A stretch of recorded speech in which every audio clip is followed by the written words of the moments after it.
மருந்து, தைலம், இந்த மாதிரி மாத்திரை, பழங்கிழங்கு இருந்தாச்சுன்னு எல்லாம் வாங்கி கொடுத்துருக்கேன். எல்லாம் உங்களுக்கு கொடுப்பாங்க என்னென்னங்கிறது.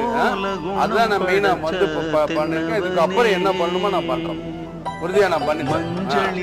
இப்ப அனாதையா வர்றாங்க திடீர்னு தான் லாஸ்ட். நீங்க எல்லாரும் நினைப்பீங்க கன்னியாகுமரியில, சென்னை தான் லாஸ்ட். சென்னை ட்ரெயின் ஏறி வந்துடுறாங்க எல்லாரும். அதனால இது கடைசினால என்ன பண்றது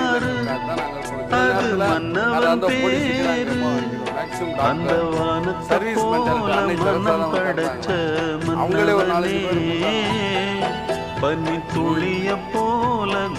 பேர் யார் யாரோ விட பெத்த தாய் தகப்பன் அவங்கள வந்து வளர்க்க முடியலன்னு சொல்லிட்டு இருப்பாங்கல்ல. முடியலன்னு சொல்றவங்ககிட்ட நீங்க போய் எனக்கு வந்து இருக்கிற செலவு வந்து அவங்களோட பொறுப்பு. கோயிலுக்கு பண்ற தர்மங்களோ இல்லை சாமிக்கு பண்றது 10 ஏழைகளுக்கு பண்ணுங்க, முடியாதவங்களுக்கு பண்ணுங்க, கண்ணு தெரியாதவங்களுக்கு பண்ணுங்க, நடக்க முடியாதவங்களுக்கு பண்ணுங்க.